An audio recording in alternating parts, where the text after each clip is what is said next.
Chief of Defence Staff General Anil Chauhan on Wednesday said India must become self-reliant in unmanned aerial vehicles and counter unmanned aerial systems, calling it a strategic imperative. Speaking at a Meenakshi Center in Delhi, he said global conflicts proves drones can shift tactical balance despite low cost. He cites Operation Sindoor, where Indian defence successfully neutralized Pakistan's drones and loiter munitions. He stressed India-made system fits India's needs better. The CDS warns against dependence on foreign tech and urged indigenization to boost the defence readiness and long-term security. In Bangladesh, Maiman Singh, the ancestral home of Upendra Kishore Ray Chaudhary, grandfather of filmmaker Satyajit Ray, is being demolished to build a semi-consecrated academic building. India has expressed deep regret, urging Bangladesh to preserve it as a culture museum. The Indian government called the demolition distressing and appealed for joint action to save the historic site tied to Bengal's culture legacy. At the SCO Foreign Ministers meeting in Beijing, Pakistan's Foreign Minister Ishaq Dar spoke about peace and stability with all the neighbors including India. In a sharp contrast, India's S. Jaishankar strongly raised issues of terrorism, citing the recent Pahalgam terror attack in Jammu and Kashmir. He called the terrorism a biggest threat and urged all nations to unite against it during a crucial Shanghai Cooperation Organization talks. In the Baraso student suicide case, the University Grants Commission (UGC) has informed a fact-finding committee after the College Internal Complaints Committee (ICC) confirmed sexual harassment allegations against HOD Sahu. The Internal Complaints Committee has recommended his transfer, but the principal ignored it. The UGC panel will investigate policy lapses, student safety, and UGC rule compliance and submit a report in 7 days. Delhi police have arrested 5 illegal Bangladeshi nationals from Palam village in the southwest district. The group includes 3 men and 2 women who had been living in India since 2017. Photocopies of their Bangladeshi citizenship documents were found with them.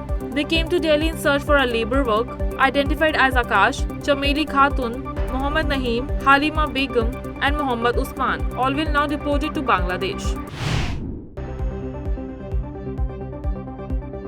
In Jharkhand's Bokaro district, a fierce encounter broke out between police and Naxals in the forest area in Birho Dera. During an anti-Naxals operation, Naxa ambushed the forces and opened fire. In retaliation, police shot dead 2 Naxals and recovered their bodies. One Jawan was injured in gunfight and has been airlifted to Ranchi for treatment. Heavy police presence remains in the area.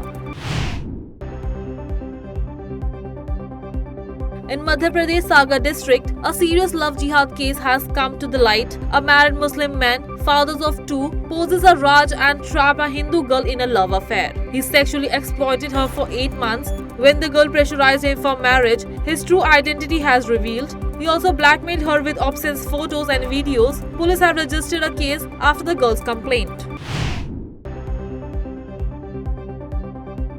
The new RTI reveals UIDAI has deactivated only 1.15 crore Aadhaar card numbers in 14 years, while India records 83.5 lakh deaths every year. As of June 2025, Aadhaar holder stands at 142.39 crores. UIDAI admits deactivation depends on external data like death certificates. Experts warn this gap may use misuse of dead persons, Aadhaar for fraud in welfare schemes and identified-based services. NATO Secretary General Mark Rutte has warned India, China and Brazil to push Russia for peace or face strict economic penalties. After meeting US senators, he said these nations must stop oil and gas trade with Russia or face 100% secondary sanctions.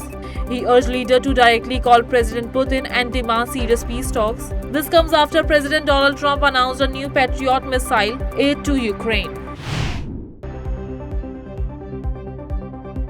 US President Donald Trump on Tuesday distanced himself from the reports suggesting he encouraged Ukraine to strike deep into Russia, saying President Volodymyr Zelensky should not target Moscow. His remarks comes a day after he adopted a toughest stance against Russia, including a new track of military aid for Ukraine. "I'm nobody's side," Trump told reporters on the South Lawn of the White House. "I'm on the humanities side because I want to stop the killing," he said.